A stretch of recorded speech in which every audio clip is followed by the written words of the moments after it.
we are at that summit, and with me, right now, the CEO has seen South Africa brands. This is something which is going to happen this time very big.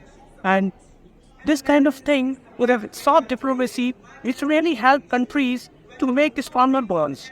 Let me talk to her and ask what are their future plans. As this time they've invited media from different regions, and what are their expansion plans and how they're going into different parts of the world. Well, about we did to add to our channels, but I just want to know this quality beyond BRICS. You had done such kind of experiments inviting media from different regions, making them a thing of their South African culture, the places. But how you got the idea to go on? Well, for us, as the nation brand custodians, it is imperative that you continuously find new ways of telling the South African story and showcasing our value proposition.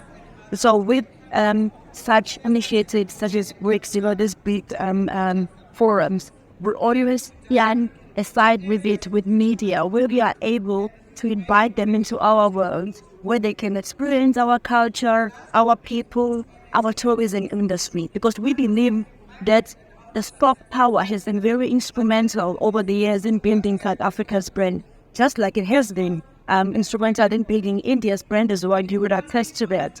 But it actually works in terms of softening and trying to understand each other and understand how to convey messages from a hard power perspective. And then the hard style of business comes naturally.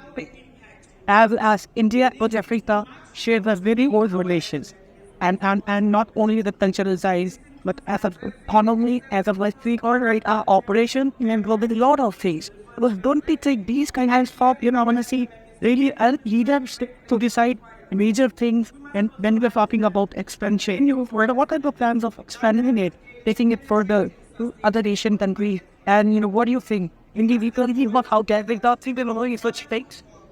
One thing, in fact, I call it a gap. The gap that exists is to have a brand South Africa, but across all BRICS. So meaning there has to be more coordination between a brand South Africa, brand India, brand Brazil, brand Russia.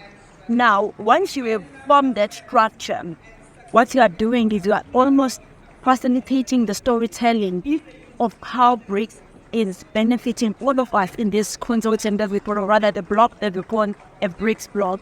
So for me, I think of the gap that is untapped, that I personally really been raised with our minister to say, everyone, don't you think having an integration among the storytellers, the agencies that are tasked to promote these countries in Italy, to come up with this solution to amplify the outcomes of BRICS, to amplify the value proposition of BRICS, particularly in the era where you're finding the best interest now to expand BRICS by adding more countries. So we have to have a framework that's going to be integrating more and more of these countries that are coming on board, so that there's one school of thought in as far as the positioning of what BRICS is and what is intended to do. So with me, this is the CEO at Brand SA, but she's absolutely right. Like, our leaders got talking to us and discussing the multilateral operations, counter-terrorism, and the hard-line on diplomacy. But we need to have a framework where all the BRIC nations comes over a single platform to discuss the soft diplomacy, which can't be overwhelmed and ignored by doing cultural ties, which Brand SA is doing for the first time. And I'm sure in the next summit, they're going to have a very larger contingent from all around the world looking because the beauty of South Africa.